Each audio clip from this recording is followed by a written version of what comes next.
وَلَقَدْ يَسَّرْنَا الْقُرْآنَ لِلذِّكْرِ فَهَلْ مِن مُّدَّكِرٍ۔ قرآن کو سمجھنے کے لیے آسان کر دیا تو کوئی ہے کہ سوچے سمجھے۔ اعوذ باللہ من الشیطان الرجیم، بسم اللہ الرحمن الرحیم، الحمدللہ رب العالمین والصلاة والسلام علی رسولہ الکریم محمد وآلہ واصحابہ اجمعین ومن تبعہم بإحسان الی یوم الدین۔ الحمدللہ الذی ہدانا لہذا وما کننا لنہتدی لولا ان ہدانا اللہ۔ رب اشرح لی صدری ویسر لی امری واحلل عقدۃ من لسانی یفقہوا قولی۔ معزز سامعات اور راہ کے بہترین ساتھیوں، السلام علیکم ورحمۃ اللہ وبرکاتہ۔ وعلیکم السلام ورحمۃ اللہ وبرکاتہ۔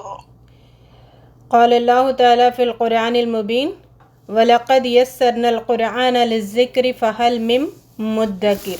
بے شک ہم نے اس قرآن کو آسان کیا ہے سمجھنے کے لیے، تو ہے کوئی اس سے نصیحت حاصل کرنے والا۔ آج ہم انشاءاللہ قرآن کا مختصر سا تعارف، تاکہ سورتوں میں کون کون سی باتیں اللہ رب العزت نے بتائی ہے اس کا سمری ٹائپ انشاءاللہ ہم سمجھیں گے، تاکہ صورتیں ہمارے ذہن میں رہیں کہ کس صورت میں کیا ٹاپک آنے والا ہے اور کون سی صورت کب نازل ہوئی۔ تو اگر یہ پیٹرن ہمارے دماغوں میں رہے گا تو پھر انشاءاللہ ہم قرآن کو بہت اچھے سے سمجھ پائیں گے۔ اللہ تعالیٰ نے وَلَقَدْ يَسَّرْنَا الْقُرْآنَ لِلذِّكْرِ فَهَلْ مِن مُّدَّكِرٍ جو کہا ہے ہمارے لیے آسان ہو سکے۔ قرآن پڑھنے اور سمجھنے سے پہلے ہمیں بعض باتیں یاد رکھنے کی ضرورت ہے۔ قرآن پر غور و فکر کرنا اور قرآن پر عمل کرنا ایک تلوار کی طرح ہے، اسلحہ کی طرح ہے۔ اگر کسی شخص کو جس کا دل مضبوط نہیں ہے، جس کا دل ویک ہے، اس کو کتنے بھی ہتھیار، کتنے بھی اسلحہ اگر اس کو دے دے اور پھر میدان جنگ میں اتار دے تو فائدہ کچھ نہیں ہونے والا، کیونکہ اس کا دل کمزور ہے، وہ مضبوط دل والا نہیں ہے، وہ لڑ نہیں سکتا، حالانکہ اس کے پاس بہت سارے ہتھیار ہے۔ تو قرآن پر غور و فکر کرنا ایک ہتھیار کی طرح ہے، اور مضبوط دل والا ہی اس کو لے کر اتر سکتا ہے۔ جس کا دل کمزور ہے پھر یہ اس ہتھیار سے کچھ فائدہ نہیں اٹھا سکتا۔ اگر قرآن کو ہم مضبوط دل کے ساتھ سمجھیں گے تو ہی ہمارے یہ جو ہتھیار ہے، اس پر غور و فکر کرنا، اس پر تدبر کرنا، یہ ہتھیار ہمارے کام آئیں گے، اور جنت کے راستے کی ساری رکاوٹوں کو ان ہتھیاروں کے ذریعے سے ہم ہٹاتے ہوئے آگے بڑھتے جائیں گے۔ مضبوط دل ہونے کے لیے 5 باتیں یاد رکھنے کی ضرورت ہے۔ پہلی بات ہے، نیت ہماری پاکیزہ ہونا چاہیے۔ ہماری نیت یہ ہونا چاہیے کہ یہ جو میں نے قرآن اپنے ہاتھ میں لیا ہے اور میں پڑھ رہی ہوں تو اس سے مجھے ہدایت ملے، یہ نیت ہے۔ یہ نیت ہماری درست ہونے چاہیے کہ اس کتاب سے میں ہدایت حاصل کروں۔ تو ہماری نیتیں کیا ہیں؟ اس سے تبرک حاصل کریں، برکت حاصل کریں، ایک ایک لفظ کی نیکیاں ملتی ہے، یہ بات کی بات ہے۔ پہلے اٹموسٹ نیت ہماری کیا ہونی چاہیے کہ اس سے مجھے ہدایت ملے، میرے عمل میں تبدیلی آئے، میرے رویوں میں تبدیلی آئے، یہ پہلا پوائنٹ ہے۔ دوسرا پوائنٹ ہے، قرآن کو ایک برتر کلام مانا جائے، سب سے اعلیٰ کتاب، سب سے اعلیٰ کلام، یعنی اللہ تعالیٰ کا کلام ہے نا، تو برتر مانا جائے۔ تو اگر سوال کروں میں کیا ہم اس کو برتر مانتے ہیں، تو سب کہتے ہیں کہ برتر مانتے ہیں، بڑی بلند کتاب ہم مانتے ہیں، لیکن یہاں پہ بات یہ ہے کہ دنیا میں سب سے مظلوم کتاب جس پہ ظلم ہو رہا ہے نا، وہ قرآن ہے۔ کس طریقے سے؟ کیونکہ سب سے زیادہ دنیا میں پڑھی جانے والی کتاب قرآن ہے، لیکن نہ اس پہ عمل کیا جاتا ہے، نہ اس کے مطابق اپنے زندگیوں کو ڈھالا جاتا ہے۔ تو اس لحاظ سے یہ بہت ہی مظلوم کتاب ہے۔ نبی کریم صلی اللہ علیہ وسلم نے، صحابہ کرام نے جب اس کو پڑھا، اس پر عمل کیا، تو انہوں نے ایسا ریولوشن لے کے آیا۔ نبی صلی اللہ علیہ وسلم سے پہلے بھی ایسا ریولوشن ورلڈ ہسٹری میں نہیں آیا، اور نبی صلی اللہ علیہ وسلم کے بعد بھی ایسا ریولوشن ورلڈ ہسٹری میں نہیں آیا۔ تو اس کو برتر کلام ماننا ماننا مطلب اس میں جو بھی احکام ہے اس کو لے کر چلنا، عمل کرنے کی نیت سے پڑھنا۔ تیسرا پوائنٹ ہے قرآن کا جیسا جیسا تقاضا ہے، قرآن جیسا جیسا چاہتا ہے ویسا ویسا اپنے آپ کو بدلنا، ان تقاضوں کو پورا کرتے ہوئے آگے بڑھنا۔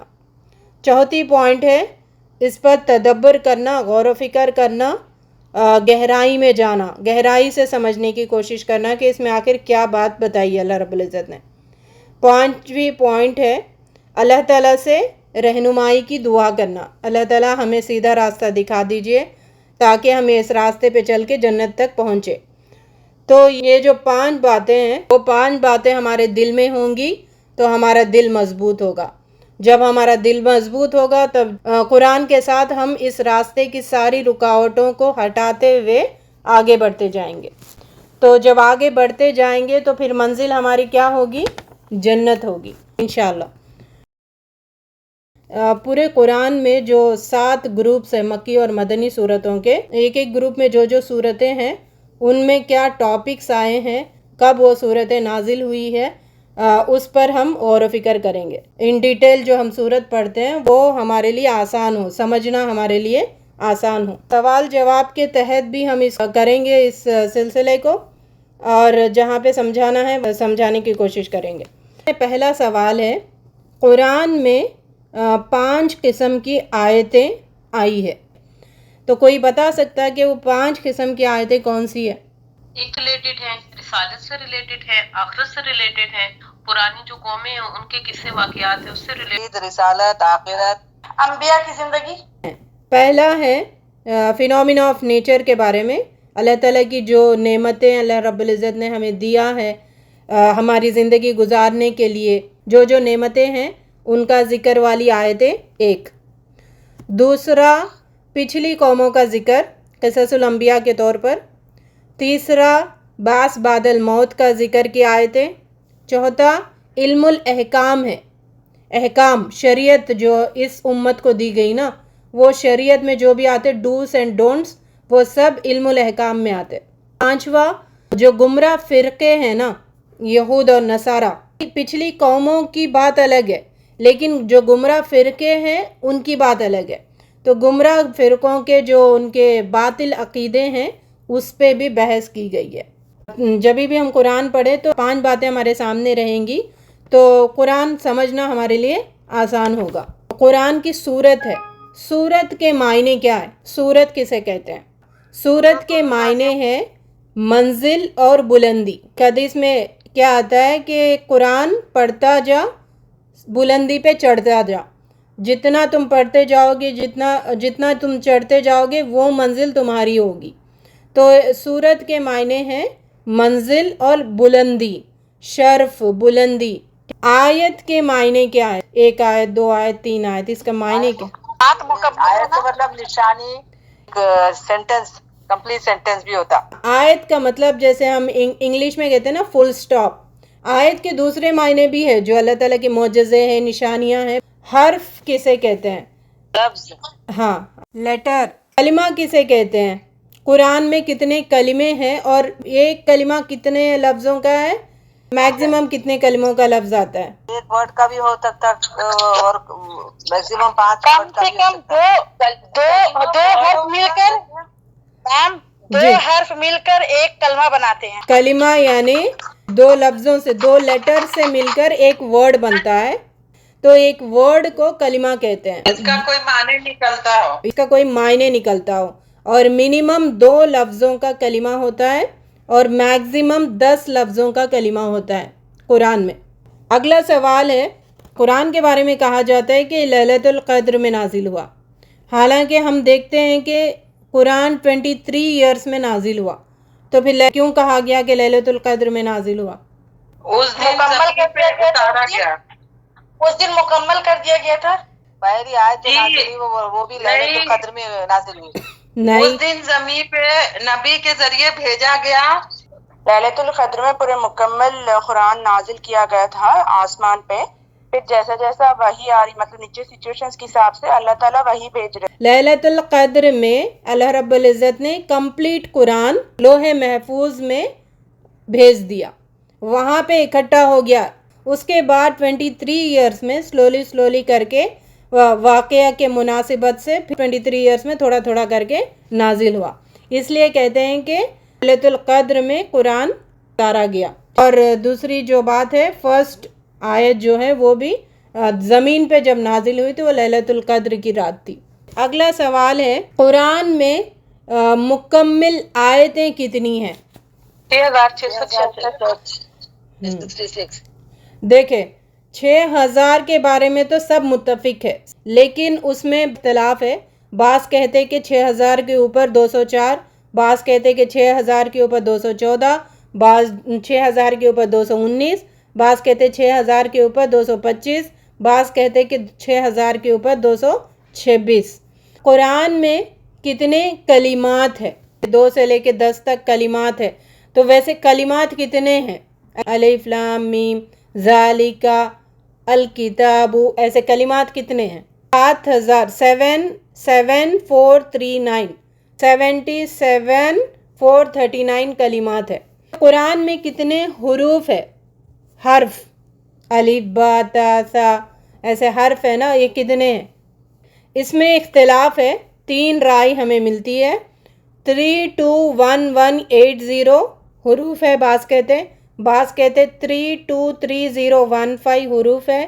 بعض کہتے کہ 340740 حروف قرآن میں آئے ہیں. اگلا سوال ہے، قرآن میں کتنے رکوع ہے؟ 540 باجی. 558 رکوع قرآن میں ہے. اگلا سوال ہے، قرآن کا مخاطب کون ہے؟ قرآن کس سے مخاطب ہے؟ مسلمان سے، انسان سے. انسان سے، انسان سے، ماشاء اللہ. سے بھی ہے، سورہ رحمان سے بھی ہے نا، سورہ انسان اور جن سے ہے. موسٹ آف دا قرآن انسان سے مخاطب کیا گیا. اگلا سوال ہے، قرآن کا موضوع کیا ہے؟ ٹاپک کیا ہے قرآن کا؟ لوگوں کو صحیح راہ دکھانا، ہدایت. یس، انسان کی ہدایت. چلے اگلا سوال ہے، قرآن میں کتنے گروپس ہیں مکی اور مدنی صورتوں کے؟ 7 گروپس ہیں مکی اور مدنی صورتوں کی قرآن میں. اب یہ ہم پہلا گروپ پڑھنے لگے ہیں. تو فرسٹ گروپ میں کتنی مکی صورتیں اور کتنی مدنی صورتیں ہیں؟ 1 مکی ہے، 4 مدنی ہے. 1 مکی صورت ہے اور 4 مدنی صورت ہے. مکی صورت کون سی ہے؟ سورہ فاتحہ. سورہ فاتحہ. اور مدنی صورت ہے؟ سورہ بقرہ، سورہ نساء. سورہ بقرہ، آل عمران، نساء، سورہ مائدہ. یہ 4 صورتیں مدنی صورتیں ہیں. اگر کوئی قرآن کو پڑھنا چاہے 7 دن میں تو اس کے لیے صحابہ کرام نے کیا فکس کیا تھا؟ 7 ڈیز میں قرآن مکمل کرنے کے لیے انہوں نے کیا فکس کیا تھا؟ منزل، 7 گروپ اور 7 منزل. 7 منزل. ٹھیک ہے، ماشاءاللہ. 7 منزل. سیدنا اوس بن حذیفہ فرماتے ہیں، میں نے صحابہ سے پوچھا کہ آپ نے قرآن کتنے حزب بنائے ہوئے ہیں؟ تو جواب دیا 7 احزاب بنائے. اس کو منزل کو حزب بھی کہتے ہیں اور منزل بھی کہتے ہیں. حزب کے معنی بھی گروپ ہے، منزل کے معنی بھی ایک منزل، ایک گروپ. میں جو رات کی نوافل ہوتی تھی، ایک دن میں ایک منزل کمپلیٹ کرتے تھے. اس طرح سے 7 ڈیز میں قرآن کمپلیٹ کرتے تھے. اچھا، یہ جو 7 منزل ہے اس کو کس طریقے سے ڈیوائیڈ کیا گیا آپ کو پتہ ہے؟ فرسٹ منزل میں 3 سورے اور سیکنڈ میں 5، 3 میں 7 اور فورتھ منزل میں 9 سورے ہیں، 5th میں 11، 6th میں 13 اور 7 میں 65. ماشاء اللہ. تو ایسے مطلب آڈ نمبر سے آپ یاد رکھیں، 3، 5، 7، 9، 11، 13 اور 65 کو ایسے 13 into 5 65 اس طریقے سے ڈیوائیڈ کیا گیا. اچھا، یہ جو منزلیں ہیں کیا ایکوریٹ ڈیوائیڈ ہوا ہے قرآن کا؟ 7 پارٹس میں قرآن کو ایکوریٹ ڈیوائیڈ کیا گیا کہ کیا؟ نہیں ہے نا. ہاں، ایکوریٹ نہیں ہے. آلموسٹ ایکولی ڈیوائیڈ کیا گیا. کسی میں تھوڑا بہت اونچ نیچ ہوتا ہے لیکن آلموسٹ ایکولی ڈیوائیڈ کیا گیا ہے. اگر اس کو یاد رکھنا ہے کون سی صورت یہاں رکتی ہے، اگر ایزیلی ہمیں یاد ہونا ہے تو اس کا ایک ورڈ ہے بمی بشوق، یہ ورڈ یاد رکھ لیجئے بمی بشوق، ب میم یا ب شین واو قاف. یہ منزل کو یاد رکھنے کے لیے جیسے ہم دیکھیں تجوید میں ہوتا ہے نا کلکلا کا قطب جدن، اگر آپ کو سورہ یاد رکھنا ہے تو یہ ورڈ یاد رکھیے. ہاں، با سے بقرہ، میم سے مائدہ، یا سے یونس سے شروع ہو رہا ہے تیسرا، چوتھا بنی اسرائیل سے شروع ہوتا ہے، اور الشورا شورا سے شروع ہوتا ہے، پھر والصافات اور آخری والا ہے قاف سے شروع ہوتا ہے. ٹھیک، تو اس طریقے سے یاد رکھیں. منزلیں 7 منزلیں ہیں. حجاج قرآن کو 4 حصوں میں بھی ڈیوائیڈ کیا تھا. جیسے ہم ہر پارے کے 4 حصے ہوتے ہیں نا، ربع، نصف، ثلاث اور پارہ مکمل ہوتا ہے. تو اس طریقے سے قرآن کے بھی 4 حصے ڈیوائیڈ کیے. 4 دن میں اگر مکمل کرنا ہے تو یہ 4 ایک ربع پڑھتا تھا، اور اس طریقے سے وہ 4 دن میں مکمل کرتا تھا. نبی صلی اللہ علیہ وسلم کا فرمان آتا ہے 3 دن سے کم میں کوئی قرآن کمپلیٹ نہ کرے.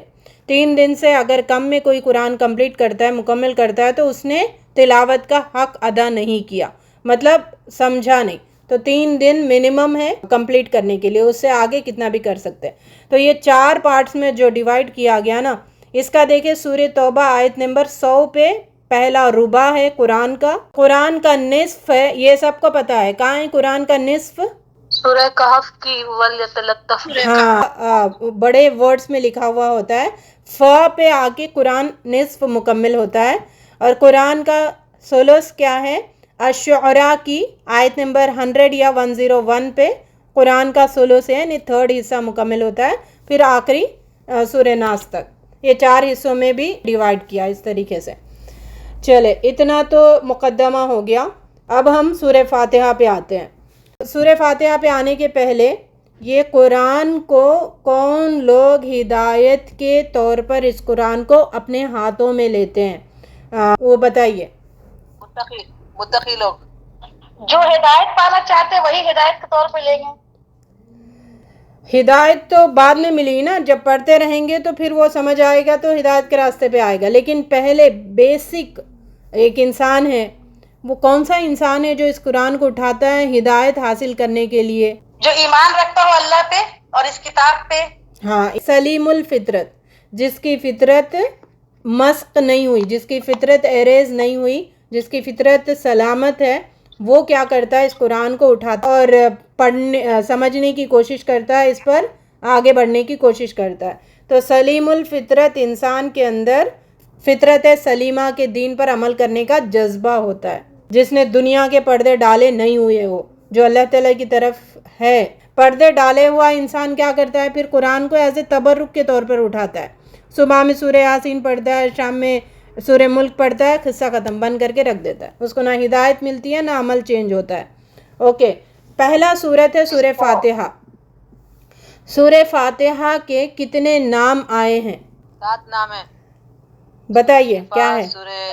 سورہ شفا، سورہ رقیہ، ام القرآن بھی کہتے ہیں سورہ فاتحہ کو. آیت الشفا، 7 مثانی، ام الکتاب. الشفا، اساس القرآن. عرب کا یہ طریقہ ہوتا تھا، کوئی بھی چیز ان کو پسند آتی تھی نا تو اس کے بہت سارے نام وہ لوگ رکھ دیتے تھے. تو سورہ فاتحہ کے ہمیں کیا ملتے ہیں نام؟ ام القرآن، الفاتحہ، ام الکتاب، الشفا، الرقیہ، الحمد، 7 مثانی، اساس القرآن. ایسے بہت سارے نام سورہ فاتحہ کے ہمیں ملتے ہیں. وہ کون سی صورت ہے جس کے پڑھنے سے اللہ تعالیٰ بھی اس کا جواب ہمیں دیتے رہتے ہیں؟ سورہ فاتحہ. ہاں، سورہ فاتحہ. تو اللہ تعالیٰ کا کیا جواب آتا ہے؟ کسی کو پتا ہے؟ بتا سکتے ہیں؟ اسے ہر آیت کے جواب میں پتا ہے کیا اللہ تعالیٰ کا جواب آتا ہے؟ الحمدللہ رب العالمین بولتا ہے، اللہ تعالیٰ بولتا ہے میرا بندہ نے میری حمد کیا. الرحمن الرحیم، اللہ تعالیٰ بولتا ہے کہ میرا بندہ میری کبریائی بیان کیا. مالک یوم الدین، اللہ تعالیٰ بولتے ہیں اللہ میرے بندہ میری جو ہے آخرت کے دن پہ یقین کر کے میری بڑائی بیان کیا ہے. ایاک نعبد و ایاک نستعین، اللہ تعالیٰ بولتا ہے کہ اللہ ہم بندہ مانگتا ہے اللہ تعالیٰ میرے کو یہ میں آپ ہی کی عبادت کرتا ہوں. تو اللہ تعالیٰ فرماتا ہے کہ ہاں بندہ میرے سے ہم اللہ تعالیٰ سے مدد کرتے، میں نے عطا کیا ہے تو نے جو مانگا ہے، اہدنا صراط المستقیم کے راستے کے لیے ہم دعا کرتے ہیں. پھر اللہ تعالیٰ بولتا ہے بندہ میرے سے صراط المستقیم کے راستے کے لیے مانگا ہے تو اس کو عطا کرتا ہوں میں. انعمت علیہم غیر مغضوب علیہم، وہ تو پھر اللہ تعالیٰ کو ہم مانگتے ہیں کہ اللہ ہم ان راستہ پہ دکھا جو اس پہ انعام کیا اور ان سے گمراہی لوگوں پہ مغضوب علیہم والوں سے بچانے کے لیے ہم دعا مانگتے ہیں. اللہ تعالیٰ اس کا بھی جواب دیتے ہیں کہ میں نے اس چیز کی بھی تمہاری عطا کیا ہے. الحمدللہ رب العالمین جب ہم پڑھتے ہیں تو اللہ تعالیٰ کہتے ہیں میرے بندے نے میری تعریف کی. الرحمن الرحیم جب ہم کہتے ہیں تو اللہ تعالیٰ کہتے ہیں میرے بندے نے میری حمد بیان کی، کبریائی بیان کی. جب ہم کہتے ہیں مالک یوم الدین تو اللہ تعالیٰ کہتے ہیں میرے بندے نے میری بزرگی بیان کی. پھر ایاک نعبد و ایاک نستعین جب ہم کہتے ہیں تو اللہ تعالیٰ کہتے ہیں میرے اور میرے بندے کے درمیان بانٹ دیا گیا، مشترک ہے. پھر ہم آگے دعا کرتے ہیں اہدنا الصراط المستقیم صراط الذین انعمت علیہم غیر المغضوب علیہم ولا الضالین. تو اللہ تعالیٰ کہتے ہیں میرے بندے کے لیے وہ ہے اور میرے بندے کو وہ کچھ ملے گا جو اس نے مانگا. سورہ فاتحہ کو اگر 3 پارٹس میں ہم ڈیوائڈ کریں تو کس طریقے سے ڈیوائڈ کر سکتے ہیں؟ کیا 3 ٹاپک کیا اس میں ذکر ہوئے ہیں؟ 2 میں دعا ہے، ایک میں اللہ کی حمد و ثنا ہے. اللہ تعالیٰ کی تعریف ہے پہلے کی 3 آیتوں میں. الحمدللہ رب العالمین الرحمن الرحیم مالک یوم الدین، اس میں اللہ تعالیٰ کی تعریف ہے. پھر ایک بیچ میں ایاک نعبد و ایاک نستعین سیلف سرنڈرنگ، یعنی اللہ تعالیٰ ہم آپ ہی کی عبادت کریں گے. ہم کہہ رہے ہیں کہ اللہ تعالیٰ میں آپ کے پاس سرنڈر ہو گیا، تو سیلف سرنڈرنگ کی آیت ہے بیچ میں. پھر 3 آیتوں میں دعا سکھائی گئی، ہم آپ ہی کی عبادت کرتے ہیں، ہمیں گمراہوں کے راستے پہ مت چلائیے، ہمیں مغضوب علیہم کے راستے پہ مت چلائیے. عبادت کی جو عبادت ہے نا اس کی کتنی شکلیں ہیں؟ 3 شکلیں ہیں عبادت کی. وہ 3 شکلیں کیا ہے جس سے ہماری ہر قسم کی عبادت اس میں آ جاتی ہو؟ نماز پڑھنا، دعا ہے، ذکر ہے. ایک ہے قلبی عبادت، دل کی عبادت ہے. دوسرا بدن کی عبادت ہے اور مالی عبادت ہے تیسری. یہ 3 عبادت ہیں جس میں عبادت کی ہر شکل اس میں آ جاتی ہے. بدن سے آپ نماز کے ایکسرسائز کر رہے، زبان سے ذکر کر رہے، وہ ساری باتیں آ گئی. مال سے آپ جو عطا کر رہے، دے رہے، وہ آ گئے. قلب میں، دل میں جو آپ کی کیفیت ہے وہ سب دل کی عبادت میں آ گئی اور مکمل عبادت ہو گئی. تو ہمارا دل بھی اللہ کی عبادت میں مشغول رہنا، ہمارا بدن بھی اور ہمارا مال بھی جو اللہ تعالیٰ نے ہمیں عطا کیا. اگلا سوال ہے غیر المغضوبی کون ہے اور کیوں ہے؟ یہودی ہے اور اللہ تعالیٰ کی اللہ تعالیٰ کی نعمتیں دینے کے باوجود بھی انہوں جو ہے نافرمانی کیے، اس لیے اللہ تعالیٰ کا عذاب، اللہ تعالیٰ کی لعنت مغلوب ہوئے. یہودی ہے، یہ مغضوب علیہم یہودی ہے اور ان پر اللہ کا غصہ ہے. اگلا سوال ہے ولدالین، دالین کون ہے اور کیوں ہے؟ نصارہ ہے، گمراہ ہونے کی وجہ سے اپنے بڑوں کو دیکھ کے اللہ نے کتاب بھی دی پھر بھی وہ گمراہ ہوئے. یس ماشاءاللہ. نصارہ ہے، کرسچینس ہے اور یہ گمراہ ہو گئے. گمراہ مطلب جو راستہ سیدھا تھا اس سے ہٹ گئے، جب ہٹ گئے تو پھر بھٹک گئے. تو سورہ فاتحہ جب بھی پڑھتے ہیں سنتے ہیں تو پھر آمین کہنا ہے کہ نہیں ہے؟ کہنا ہے. آمین کہنا ہے اس لیے آمین کہنا ہے. اگلا سوال ہے قرآن نزول کیسا ہوا؟ مکی دور کا پہلا آتا ہے، پھر بعد میں مدنی دور کا آتا ہے. لیکن قرآن میں ترتیب کے حساب سے مدنی صورتیں پہلے کیوں ہیں؟ یہ تو سورہ فاتحہ مکی ہے لیکن وہ تو ایک انٹروڈکشن کے طور پر ہے نا، لیکن سیدھا سورہ بقرہ مدنی صورتیں، 4 بھی مدنی صورتیں. تو قرآن کی ترتیب کے لحاظ سے مکی صورتوں کو نہ رکھ کر مدنی صورتوں کو کیوں رکھا گیا؟ مدنی صورتوں میں احکام دیے گئے ہیں، احکامات ہے. جب انسان اللہ تعالیٰ سے دعا کرا نا اہدنا الصراط المستقیم، مجھے سیدھا راستہ دکھا، سیدھا راستہ دکھانے کی جو ہم نے دعا کی ہے نا وہ سیدھا راستہ ہمیں دکھا دیا. اور سیدھے راستے میں جو احکام ہے وہ مدنی صورتوں میں ہے. تو اہدنا الصراط المستقیم کا جواب ہے یہ 4 صورتیں جو مسلسل مدنی صورتیں قرآن کھولتے کی ہمارے سامنے نظر آتے ہیں. اور احکام مطلب ڈوز اینڈ ڈونٹس، یہ کرو یہ مت کرو. اگلا سوال ہے تعوذ کسے کہتے ہیں؟ اعوذ باللہ من الشیطان الرجیم۔ شیطان سے اللہ کے پناہ میں شیطان رجیم ہاں، پکارنے کو اعوذ باللہ من الشیطان الرجیم۔ اور قرآن جب بھی ہم اٹھائیں، ٹھیک ہے، جہاں سے بھی پڑھے تو تعوذ پڑھنا لازم ہے۔ یہ کس سورے میں آتا ہے، کس سورے میں اس کا ذکر کیا گیا پتہ ہے کسی کو؟ سورہ نحل آیت نمبر 98 میں فَإِذَا قَرَعَتَ الْقُرْآنَ فَاسْتَعِذْ بِاللَّهِ مِنَ الشَّيْطَانِ الرَّجِيمِ، جب بھی آپ قرآن پڑھو اللہ کی پناہ میں جاؤ شیطان مردود سے۔ اگلا سوال ہے تسمیہ کسے کہتے ہیں؟ بسم اللہ بسم اللہ الرحمن الرحیم۔ ایک پوائنٹ ہے یہاں پہ، ہم جب بھی قرآن اٹھا کے پڑھتے ہیں تو سورے کے آغاز سے نہیں پڑھ رہے، سورے کے بیچ میں سے پڑھ رہے، تو وہاں پہ تعوذ پڑھنا ہے کہ تسمیہ پڑھنا ہے؟ تعوذ پڑھنا ہے، تعوذ کرنا، تعوذ پڑھنا ہے، کیونکہ بات کر لینے کے بعد شیطان حاوی ہو جاتا ہے نا، تو شیطان سے مطلب چھٹکارا لینا ہے۔ تعوذ پڑھنا ہے۔ اور تسمیہ سورے کے جو سٹارٹنگ سے، سورہ جہاں سے سٹارٹ ہوتا ہے وہاں سے ہمیں تسمیہ پڑھنا ہے، تعوذ بھی پڑھنا ہے، تسمیہ بھی پڑھنا ہے۔ اگر آپ نے قرآن بیچ میں سے کہیں کوئی سورت کے بیچ میں سے آپ نے شروع کیا تو تعوذ پڑھ کے آگے بڑھ سکتے ہیں۔ اگلا سورہ ہے سورہ بقرہ۔ اب ہم دیکھیں گے سورہ بقرہ میں کیا کیا باتیں آئی ہیں۔ سورہ بقرہ کو اگر 5 پارٹس میں ڈیوائیڈ کر کے سمجھائیں تو کس طریقے سے، یعنی 5 ٹاپکس اس میں ڈسکس کیے گئے ہیں۔ وہ 5 ٹاپک کیا ہے کسی کو پتہ ہے؟ شریعت محمد اور کفار کے تکرار اور جواب۔ نہیں، چلیں اچھا پہلے یہ غور سے سنیں، اگر یہ 5 پوائنٹس آپ کو سمجھ آ جائیں گے تو پھر سورہ بقرہ آسانی سے سمجھ سکتے ہیں۔ اوکے، پہلا تمہیدی گفتگو ہے، تمہیدی مطلب انٹروڈکشنی گفتگو ہے، اس میں دنیا میں پائے جانے والے 3 لوگوں کا ذکر ہے۔ دنیا میں 3 ہی لوگ پائے جاتے ہیں، مسلمان، کافر، منافق۔ ساری دنیا میں آپ ٹٹولو یہ 3 ہی ملیں گے، یہ چوتھے کوئی قسم نہیں ہے۔ تو دنیا میں پائے جانے والے 3 لوگوں کا ذکر ہے۔ مسلمان کون ہے ان کو ڈیفائن کیا گیا، پھر کافر کون ہے ان کو ڈیفائن کیا گیا، منافق کون ہے ان کو ڈیفائن کیا گیا۔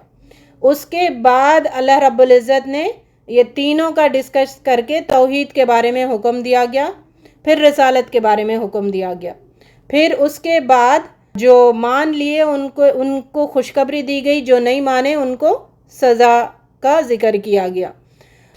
سیکنڈ پارٹ میں جو پہلے انسان ہیں آدم علیہ السلام کا ذکر کیا گیا۔ یہاں پہ بڑی باریک پوائنٹ آپ سمجھے، آدم علیہ السلام کا یہاں پہ ذکر کیوں کیا گیا؟ آدم علیہ السلام کے ذکر میں 3 لوگوں کا ذکر ہے، آدم علیہ السلام کا ذکر، شیطان کا ذکر، فرشتوں کا ذکر۔ اب یہ ذکر یہاں پہ کر کے ہمیں یہ بتایا گیا کہ آدم علیہ السلام کو جب اللہ تعالیٰ نے پیدا کیا تو جو اعتراض کر کے پھر اللہ کی بات مان گئے فرشتے بن گئے، اور جو اعتراض کر کے پھر اعتراض میں ہی لپٹا رہا وہ شیطان بن گیا۔ تو اس سے ہمیں بات کیا پتہ چل رہی کہ اللہ تعالیٰ کے احکام کو تم مانو گے تو پھر کامیاب ہونے والوں میں شامل ہو جاؤ گے، تم اللہ تعالیٰ کے احکام کے اعتراض کرو گے، نہیں مانو گے، حجت کرو گے، پھر شیطان کی لسٹ میں تم شامل ہو جاؤ گے۔ تھرڈ ٹاپک ہے، اس میں بنی اسرائیل کا ذکر ہے، ٹھیک ہے، تمہیدی گفتگو، پھر آدم علیہ السلام کا ذکر، پھر بنی اسرائیل کا ذکر۔ 5 رکوع سے لے کے 14 رکوع تک بنی اسرائیل کا ذکر ہے، اور بنی اسرائیل کے ذکر میں ان کو جو چنا گیا اس کا ذکر، ان کو جو دعوت دی گئی اس کا ذکر، ان کو جو تنبیہ کی گئی، وارننگز دیے گئے ان کا ذکر، اور وہ جو سمجھتے تھے کہ ہم چنے ہوئے ہیں، چوزن پیپل ہے، اس کی تردید کی گئی ہے، ان کے سارے بھٹکے ہوئے راستے، ان کے عہد شکنی جو اللہ تعالیٰ سے انہوں نے عہد کیا تھا وہ عہد شکنی کا ذکر ہے، اور ان کی دنیا پرستی کا ذکر ہے۔ وہ لوگ جو حسد کرتے تھے نا، کیوں یہ نبی صلی اللہ علیہ وسلم کو نبی بنایا گیا بنی اسماعیل میں سے، ان کی حسد کا ذکر ہے۔ تو یہ ساری باتیں بنی اسرائیل کی جو ساری کرتوت ہے ان کا ذکر بیچ میں کیا گیا۔ اب اس کے بعد تقریباً 4 رکوع ہے، 4 رکوعوں میں قبلہ چینج کا ذکر ہے، یہ 4تھ پوائنٹ ہے نا، یعنی بنی اسرائیل کا ذکر کر کے اللہ تعالیٰ کیا کہہ رہے، تم نے جو عہد کیا تھا وہ عہد کو پاس نہیں رکھے، عہد کو پورا نہیں کیے، اب میں تم سے یہ ذمہ داری لے کر بنی اسماعیل کو دینے والا ہوں۔ تو ان کو جو ذمہ داری دی گئی وہ ان سے چھین لی گئی، وہ چھین کر ہمیں دی گئی ہے۔ تو ابراہیم علیہ السلام کا ذکر کیا گیا، قبلہ چینج کا ذکر کیا گیا، 4 رکوعوں میں اس کا ذکر ہے۔ تو آپ دیکھیں، پہلے تمہیدی گفتگو جو دنیا میں پائے جانے والے لوگوں کا، پھر ان کی مثالیں دے کر بتانا، پھر آدم علیہ السلام کا ذکر کہ اللہ تعالیٰ کی بات مانو گے تو پھر فرشتے جیسے بنو گے اور جنت میں جاؤ گے، نہیں مانو گے تو پھر شیطان بنو گے۔ پھر اس کے بعد بنی اسرائیل کا ذکر، ان کی ساری کرتوتوں کا، سیدھا راستہ دکھاؤ بولے نا ہم نے اللہ تعالیٰ کو، پھر اللہ تعالیٰ بتا دیے مغضوب علیہم کون ہے، ان کے کیا کیا کرتوت ہے، ان کی کیا کیا کام ہے، تو تم ان کاموں سے اپنے آپ کو بچا کے رکھو، ویسے طریقے پہ مت چلو۔ پھر اس کے بعد اللہ تعالیٰ نے اب تمہیں میں نے ذمہ داری دی تھی، تم نے پوری نہیں کی، تو میں تم سے یہ ذمہ داری چھین رہا ہوں۔ چھین کے میں کسے دے رہا ہوں؟ امت مسلمہ کو دے رہا ہوں۔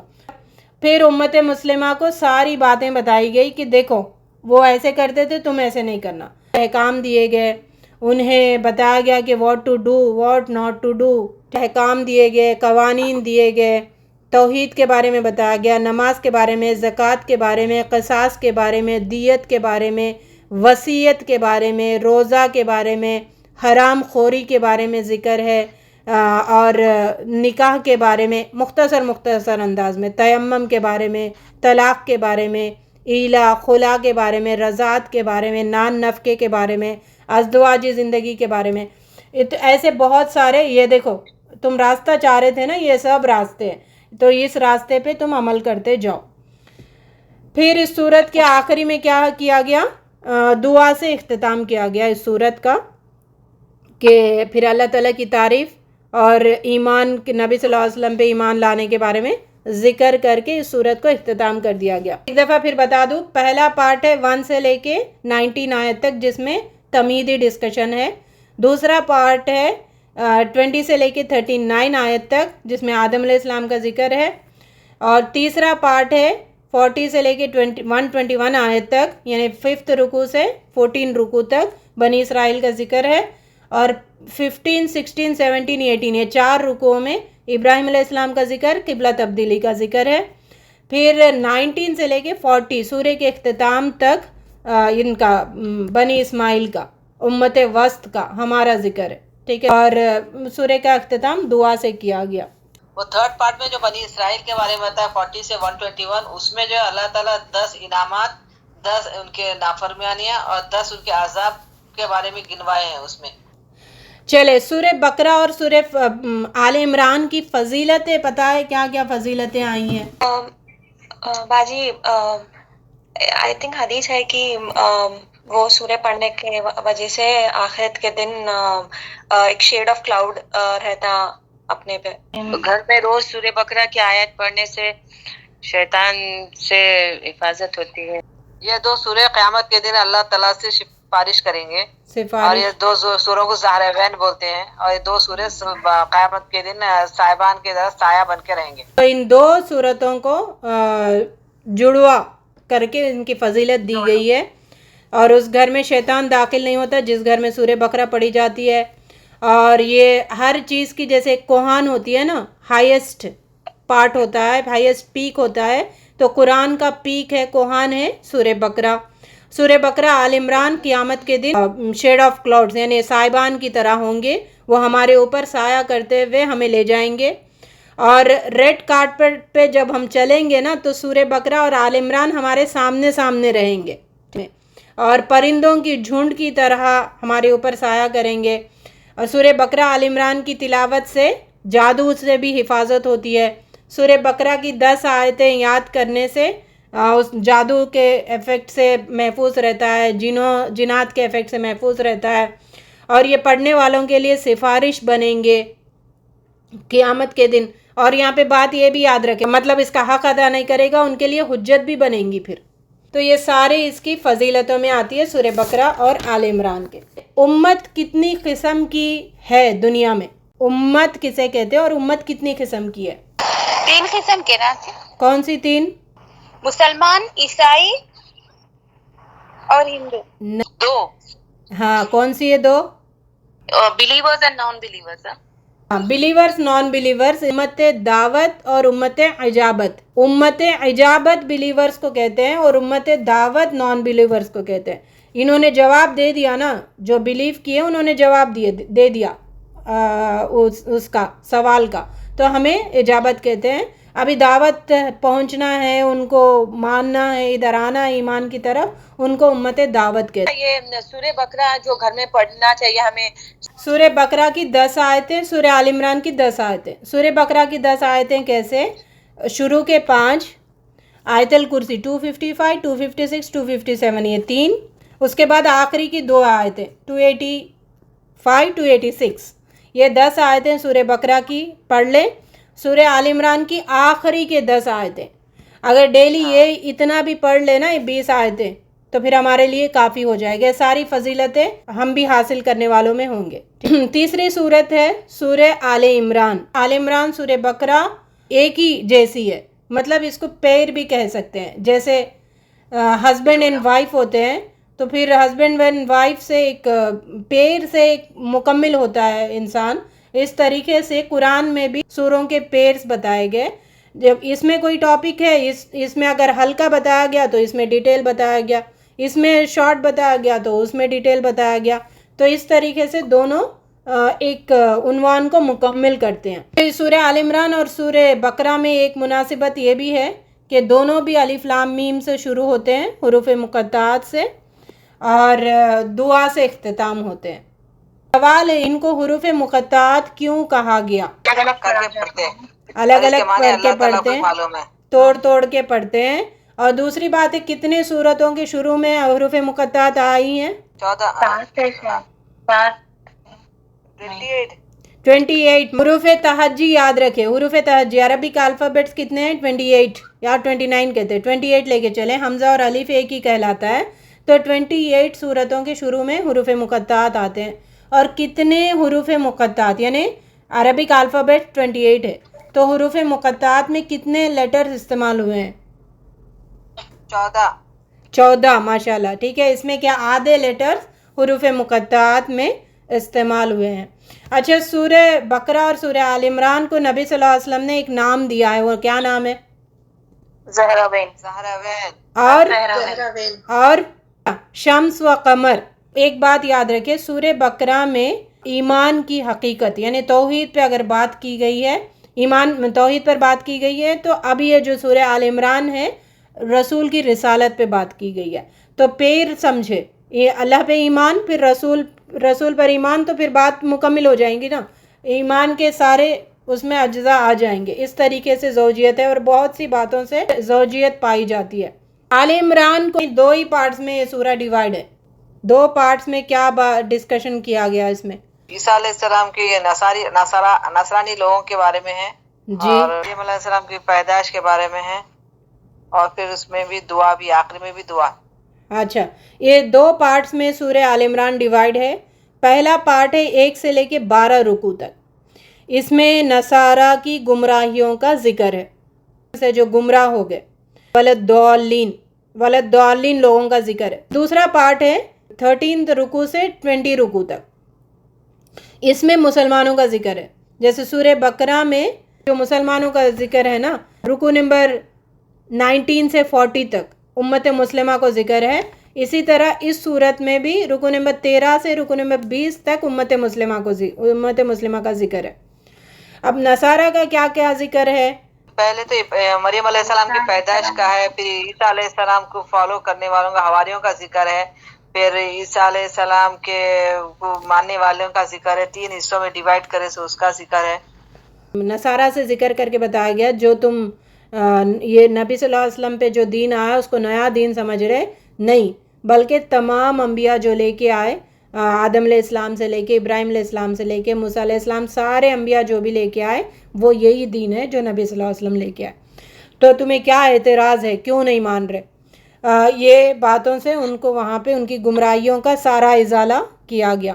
پھر آگے امت مسلمہ کو بتایا گیا کہ تم جو عہد کیے ہو نا، عہد کیا کیا ہم نے سورہ فاتحہ میں، ایاک نعبد و ایاک نستعین، ٹھیک، جو تم نے عہد کیا، پرومس کیا، تو اس کو مضبوطی سے تھامے رہو.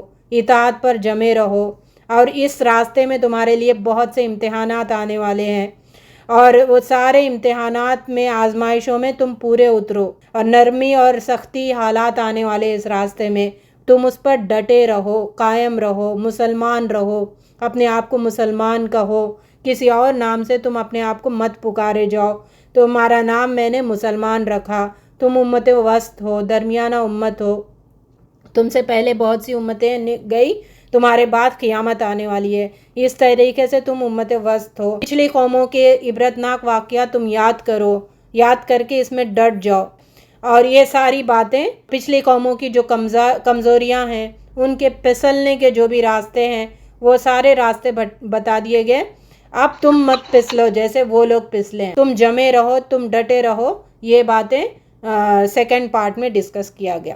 یعنی سورہ آل عمران کو 2 پارٹس میں ڈیوائیڈ کر کے سمجھے، پہلے نصارہ کا گمراہیوں کے سارے طریقے بتا دیے، پھر دوسرے پارٹ میں مسلمانوں کو بتا دیا گیا ان کی باتیں بتا کر۔ سورہ بقرہ کس ہجری میں نازل ہوئی تھی؟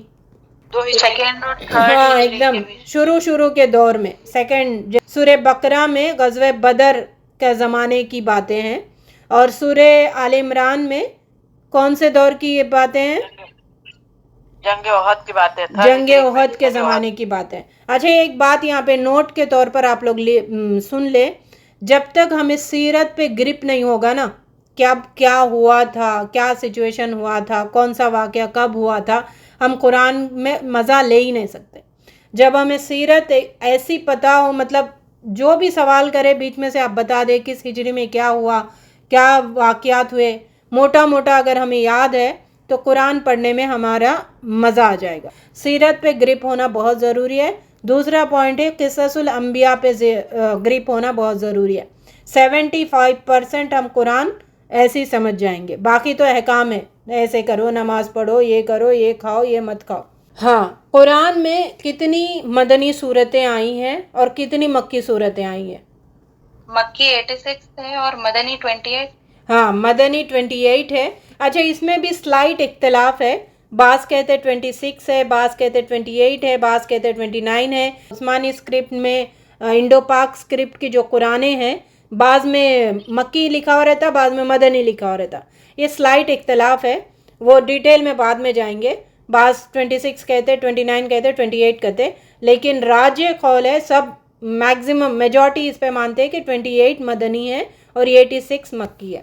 اچھا مدنی صورتوں کے جو عنوانات پہ ہم نے پیچھے پڑھے تھے، اس میں منافقوں کا ذکر آتا ہے مدنی صورتوں میں، لانگ آیتیں ہوتی ہے، ایمانیات پہ ذکر ہوتا ہے، جہاد پہ ذکر ہوتا ہے، قتال پہ ذکر ہوتا ہے، اور ہمارے جو سوشل افائرس ہے، نکاح کے بارے میں، معاملات کے بارے میں، معاشرے کے بارے میں، یہ سب باتیں ہوتی ہے۔ اور جو بھٹکی ہوئی قوم ہے نا یہودی اور نصارہ، ان کا ذکر ہوتا ہے، ڈوز اینڈ ڈونٹس کا ذکر ہوتا ہے، ورشپ کیسے کریں، نماز کے احکام، وضو کے احکام، یہ سب آتے ہیں، اور حلال حرام کی باتیں، ٹھیک ہے، یہ سب ٹاپکس مدنی صورتوں میں ہوتی ہے۔ چلے آگے ہے سورہ نساء، چوتھی صورت ہماری۔ سورہ نساء کا زمانہ نزول کیا ہے، کب یہ صورت نازل ہوئی ہے؟ 5 سے 6 ہجری، 3 کے آخر میں، ٹھیک ہے۔ 3 میں آپ کون سا آل عمران کے ٹاپکس ملتے ہیں، 3rd لاسٹ 4th 5th ہجری میں سورہ نساء کے ٹاپکس ہمیں ملتے ہیں۔ اچھا سورہ نساء میں کیا بتایا گیا، مختصر کچھ بتا سکتے ہیں، کس طریقے سے ہم سمجھ سکتے ہیں؟ یہ عورتوں سے مخاطب ہے، عورتوں کے بارے میں اور کہ آئے مسائل کے بارے میں ہے اس میں جی، اور یتیموں کے بارے میں، کمزور طبقہ عورتوں اور یتیموں کے بارے میں ہے، علم المیراث کے بارے میں ہے، سوسائٹی کے بہت سارے نام سے جیسے کیا کیا ذمہ داریاں ہیں، کس طریقے سے زندگی گزارنا، اور عورتوں کو خاص طور پہ یہ سورہ سیکھنے کی حکم ہے۔ کیا رضی اللہ تعالیٰ بولتے ہیں کہ عورتوں کو جو ہے سورہ نساء سکھانا چاہیے۔ اس کا زمانہ نزول ہے نا 3 ہجری کے آخری میں ہے۔ 3rd ہجری میں کیا ہوا تھا، کون سا غزوہ ہوا تھا؟ غزوہ احد۔ اور غزوہ احد میں کتنے صحابہ، غزوہ احد میں کتنے صحابہ شہید ہوئے؟ 70 صحابہ۔ جب 70 صحابہ شہید ہوئے تو ان کے 70 گھروں میں یہ مسئلے اٹھ گئے کہ اب وراثت کیسے تقسیم ہوگی، بیواؤں کا کیا کرنا ہے، یتیموں کا کیا کرنا ہے، ان کے کیسے مسائل ہے، مسائل شروع ہو گئے. یعنی سورہ نساء میں گھریلو مسائل کا ذکر ہے. گھر گھر گھر، ایک سوسائٹی میں ایک گھر ہوتا ہے نا، تو ایک ایک گھر میں کیا کیا مسائل ہے اس کا حل سورہ نساء میں دیا گیا. اوکے، اب اس میں ایک ایک گھر میں کیا مسائل ہوتے ہیں، رشتے ہوتے ہیں، والدین ہیں، اقربا ہے، یتیم ہے، مساکین ہے، پڑوسی ہے، مسافر ہے، غلام ہے، ان سب کے حقوق بتائے گئے. اور سب سے کمزور طبقہ کون سا ہوتا ہے سوسائٹی میں؟ بیواؤں کا، یتیم کا، ان کے حقوق کے بارے میں بتائے گئے. نکاح کے بارے میں، گھر میں یہ سب مسئلے ہوتے ہیں نا، نکاح، طلاق کا حکم، خلا کا حکم، اور پھر عبادات میں صلاۃ کا حکم، اور تیمم وضو کا حکم. یہ ساری باتیں مطلب ایک گھر میں گھر سدھرنے کے لیے کون سے احکام دینے ہیں وہ سورہ نساء میں دیے گئے. ہاں، محرم، غیر محرم، نکاح، طلاق، سب مسائل اس میں ذکر کیے. اب دیکھیں سورہ بقرہ میں یہود اور یہود کا ذکر، پھر مسلمانوں کا ذکر، پھر سورہ آل عمران میں نصارہ کا ذکر، مسلمانوں کا ذکر. اب یہاں پہ اب وہ گمراہ قومیں بھٹک گئی، راستہ پلٹ گئی.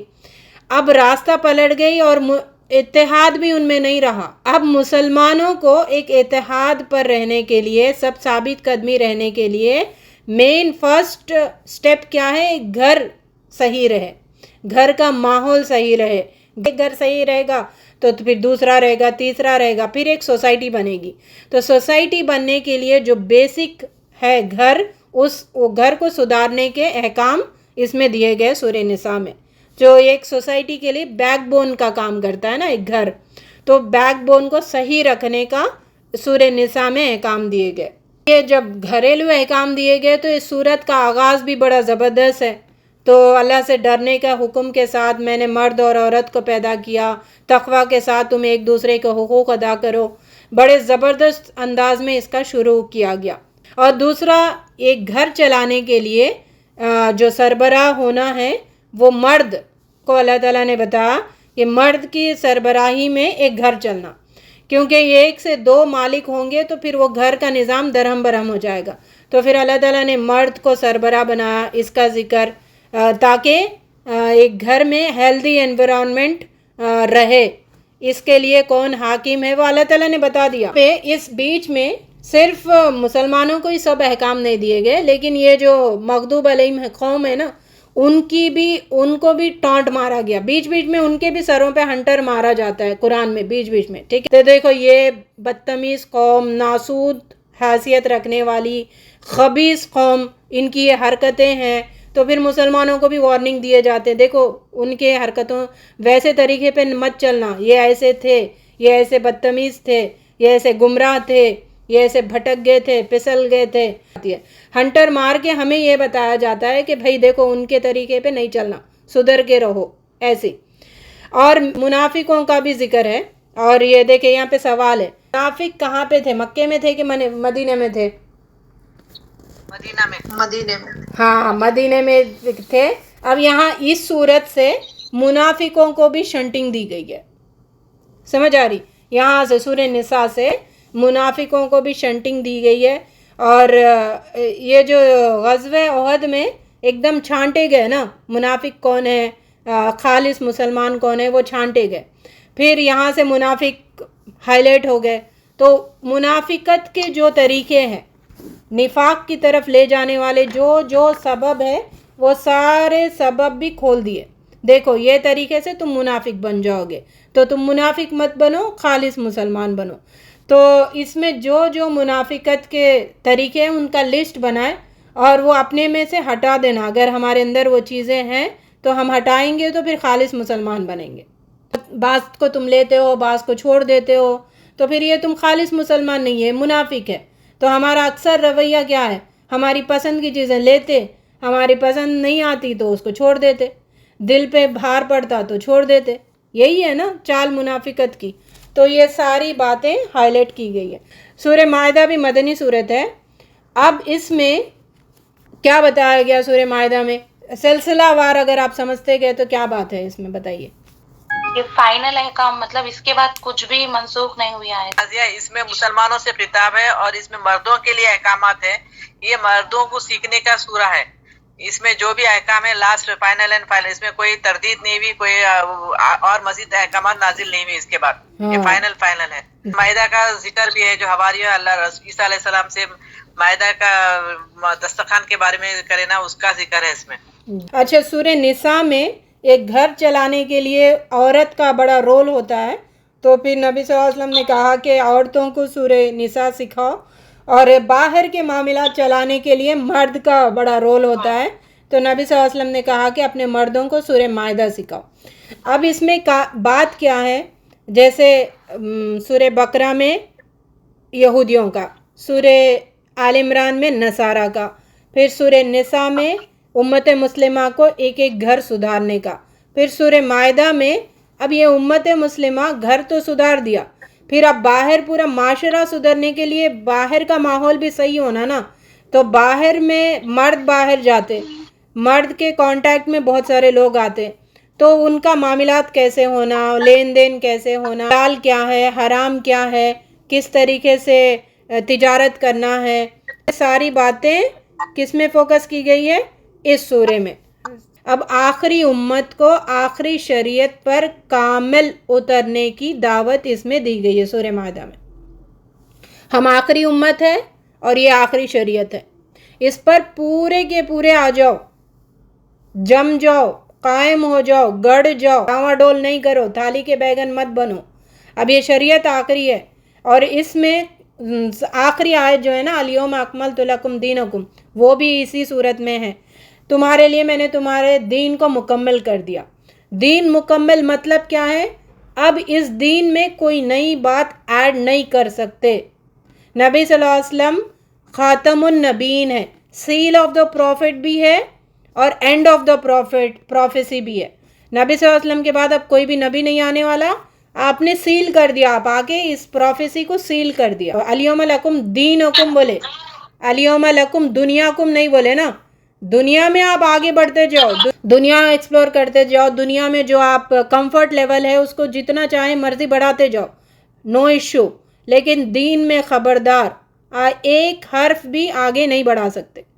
یہ اچھا دکھرانا، یہ عبادت کے جیسا دکھرانا، یہ فلاں دکھرانا، بلا بلا بلا بلا، یہ باتیں نہیں کر سکتے. نبی صلی اللہ علیہ وسلم نے آ کر خاتم النبیین ہے، آپ نے دین کو مکمل کر دیا.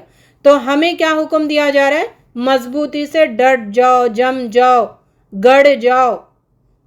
ایک مت آدھے کو مت لو، آدھے کو چھوڑو مت، ٹھیک ہے؟ پورے کے پورے دین میں آ جاؤ. ایاک نعبد و ایاک نستعین کر کے تم نے جو وعدہ کیا ہے اس وعدے کو پورا کرو، اس عہد کو پورا کرو، اس کا ذکر ہے، ٹھیک ہے؟ اب بیچ بیچ میں پھر وہ ان پہ بھی شنٹنگ ہوگی، یہودیوں پہ، نصارہ پہ، بھائی انہوں نے ایسا کیا، وہاں پہ ایک ہتھوڑا ماریں گے، پھر ادھر ہتھوڑا ماریں گے، پھر امت مسلمہ کو بتائیں گے کہ دیکھو ان پہ شنٹنگ پڑ رہی نا، تم نہیں کرنا ایسا، تم سدھرے ہوئے رہو، ٹھیک ہے؟ ویسے مت بنو، نہ یہودی کی طرح بنو، نہ نصارہ کی طرح بنو. پھر منافق کو بھی تھپڑے لگتے جائیں گے بیچ بیچ میں، تو ایسے مت بنو، یہ ان کی نشانی ہے، ایسے نہ رہو. اب یہ سورہ مائدہ کس ہجری میں نازل ہوا ہے؟ 6 کے آخری میں اور 7 کے سٹارٹنگ میں نازل. ہاں، 6-7 ہجری کے درمیان، صلح حدیبیہ کے بعد یہ صورت نازل ہوئی. اب صلح حدیبیہ کے بعد کیا ہوا؟ ایک مسلمانوں کا غلبہ ہو گیا. ایک ٹرننگ پوائنٹ ہے نا اسلام کے لیے صلح حدیبیہ. اس کے بعد سے کوئی جنگ نہیں ہوئی. غول کے غول، اذا جاء نصر اللہ والفتح، غول لوگ اسلام میں داخل ہونے لگے، اسلام کا دبدبہ ہو گیا، اسلام کا جھنڈا بلند ہو گیا. اب سارے لوگوں کو اسلام کا دبدبہ سمجھ آ گیا کہ بھائی اب اس کو کوئی ڈیفیٹ نہیں کر سکتا ہے. بہت سارے ان کو جلا وطن کر دیا گیا یہودیوں کو مدینے سے. تو فائنل احکام جو ہے وہ اس صورت میں آئے. سورہ بقرہ، آل عمران، سورہ نساء میں بعض باتیں منسوخ بھی ہوئی ہے، جیسے شراب کا حکم ہے. شراب کا اس میں حکم ہے، یہ فائنل حکم ہے. اس سے پہلے کے جو شراب کے حکم ہے وہ منسوخ ہے. وہ جیسے ایک تربیت کے طور پر اللہ تعالیٰ نے سلولی ہٹایا، بھائی شراب میں اس میں نا فائدہ کم ہے، نقصان بہت ہے. نماز کے حالت میں تم اس کے یہ قریب مت جاؤ. پھر سلولی ہوتے اب پینا ہی نہیں، ختم. خلاص حرام ہے. تو حرام حلال اس صورت میں جو آئی ہیں وہ منسوخ نہیں ہے. اس کے علاوہ باقی صورتوں میں بعض احکام منسوخ ہے. تو اس سورے کو اگر ہم 3 حصوں میں ڈیوائڈ کریں تو پہلے حصے میں کیا ہے؟ پہلے اور دوسرے حصے میں مسلمانوں کے سے ہی ذکر ہے. تیسرے حصے میں پھر یہود اور نصارہ کو نصیحت کی گئی ہے. اس میں ان کو نصیحت کی جا رہی کہ اس راستے پہ آ جاؤ. اب مسلمانوں کے بارے میں کیا ذکر ہے؟ دیکھیں ان کے ایشوز ہے، جو پولیٹیکل ایشوز ہے، جو ان کا مذہبی ایشوز ہے، تمدن کے باتیں جو بھی ہے، سویلائزیشن کے کیسے چلانا، اللہ کے تعالیٰ کے مطابق کیسے چلانا، یہ ساری باتیں ذکر کیے گئے. کھانے پینے کے حلال حرام، سفر حج کے بارے میں، اللہ تعالیٰ کی شعائر کے بارے میں، اور دور جاہلیت کے جو خود ساختہ بندشیں بنا کے رکھے تھے نا، ہم یہ نہیں کھاتے، ہم وہ نہیں کھاتے، تو یہ ساری چیزوں کو ہٹا دیا گیا. نہیں، جو اللہ تعالیٰ نے حلال کیا وہی حلال ہے، جو اللہ نے حرام کیا وہی حرام ہے. تم اپنے سے کوئی چیز حرام نہیں کر سکتے. اور اہل کتاب کے ساتھ تمہارا رویہ کیسے ہونا، اہل کتاب کی عورتوں کے ساتھ نکاح کے مسائل ہے. پھر وضو غسل، یہ سورہ بقرہ میں بھی ہے. پھر یہاں پہ فائنل احکام ہے وضو غسل تیمم کے بارے میں. اور یہ جو فسادی لوگ ہیں نا، فسادی لوگ، باغی لوگ، ان کے ساتھ کیسا معاملہ کیا جائے، چوری جو کرتا ہے اس کو کیسے سزا ملے، قتل جو کرتا ہے اس کی سزا کیا ہے، یہ کفارہ، قسم کا کفارہ، یہ جوا، شراب، حرمت، یہ سب باتیں یہاں پہ ذکر ہے. پھر بعد میں سیکنڈ پارٹ میں نصیحت کی گئی ہے، مسلمانوں کو نصیحت کی گئی کہ یہ جو عدل والا دین ہے اس پر تم قائم رہو، ٹھیک ہے، اس عہد و پیمان کو پورا کرو، یہود و نصارہ کی طرح اس عہد و پیمان کو توڑو مت. پھر آخری پارٹ میں ذکر کیا گیا کہ یہود و نصارہ کو نصیحت کی گئی ہے کہ تم پھر آ جاؤ اس راستے پہ، سدھر جاؤ. ایک نرمی کا پہلو دیا گیا کہ سدھر جاؤ، آ جاؤ، پھر سے واپس آ جاؤ، پھر اللہ تعالیٰ تمہاری طرف رحم و کرم کا معاملہ کرے گا. تو جو کہ بہت سارے لوگ آئے بھی تھے اور بہت سارے لوگ نہیں بھی آئے تھے. یہ تھا مختصر ایک پیٹرن، یہ پہلا مکی اور مدنی گروپ کا. امید کہ آپ سب کو سمجھ آیا ہوگا. جب سمجھ آئے گا تو پھر انشاءاللہ قرآن کو سمجھنا ہمارے لیے بہت آسان ہو جائے گا. اللہ کرے کہ ہمیں جو بھی پڑھے سنے اس پر عمل کرنے والا بنائے، اور قرآن میں غوطے لگانے والوں میں ہم سب کا شمار کریں، قرآن میں تدبر کرنے والوں میں ہم سب کا شمار کریں، اور اپنی اصلاح کرنے والوں میں ہم سب کا شمار کریں. ہر کلاس ہمارے عمل میں تبدیلی کا ذریعہ بنے، گمراہیوں میں بھٹکنے سے اللہ رب العزت ہم سب کو محفوظ رکھے.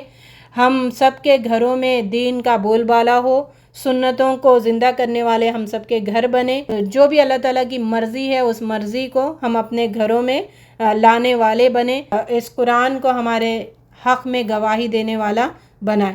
وآخر الدعوانا ان الحمد للہ رب العالمین وما توفیقی الا باللہ.